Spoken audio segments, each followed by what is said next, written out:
In May 2024, John Journeycake became chief of the Comanche Nation Police. He began his career in 2001 with the Bureau of Indian Affairs and worked for 5 years as a patrolman. In 2005, he came to Oklahoma and became a lieutenant supervisory police officer for the Concho Agency in El Reno. As of 2008, the Drug Enforcement had expanded its division in BIA tremendously with the new administration, and one of those positions came open within the Western District of Oklahoma, and I applied for it and received that position. So since 2008 until Friday the 17th of May, I was a special agent for the Drug Enforcement. Journeycake has 23 years of federal service experience with the BIA. I was on a specialized team which we called the ERAD team, and we did a lot of outdoor missions, desert missions down in south of Tucson at the TNO reservation. We did a lot of marijuana missions there for UROC in California.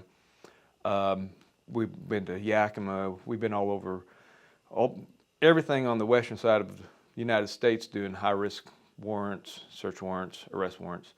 So, you know, that was part of the team that we were on, that I was actually was a member of, and it required a lot of traveling. He said he got tired of traveling, and when the position of chief of CMPD opened up, Journeycake applied. My main goal is to bring the department up to its maximum capacity of police officers.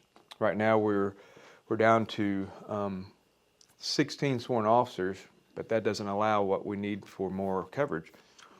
With the vast growing of the casinos and the more of the rural residencies that we have, manpower is required.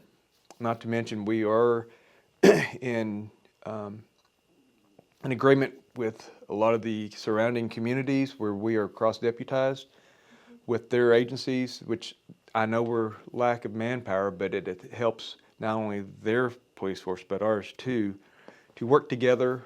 And you know, we all fight the same crime, but it's better to have more people on your side when you're out there alone. He said another goal is to provide more area coverage. I know our casinos are within the perimeters of our the boundaries of the nation.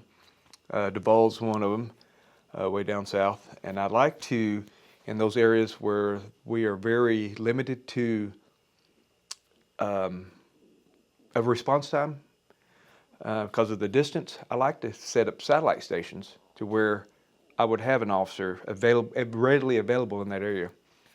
Kind of make our nation to separate districts within law enforcement, so that way we have certain officers in one district, certain officers in another. Journeycake hopes to set up a system like Crime Stoppers for tribal members to contact the police department anonymously. He said the department is important to establish unity in communities. Not just our members, but the community also, because we're not just serving just our members. I mean, that is our goal, is to service our members, but within the communities they live in and reside in.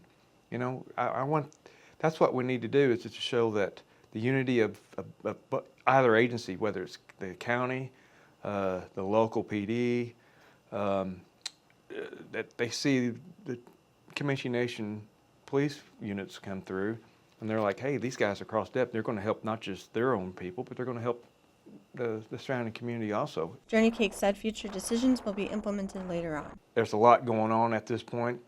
I know we're lack of personnel, but we still moving strong, and that will eventually take place. But I think we're moving in the right place right now. As long as we have the capabilities and resources for our members to come in and feel safe here, that's a good start. He said the police being active in the community is also important. That's going to give us the input that we need from our community, what I would call feedback of what they think we need to do and or what we don't need to do. And we'll listen to that. Reporting for the Comanche Nation, PIO News, Natasha McDonte.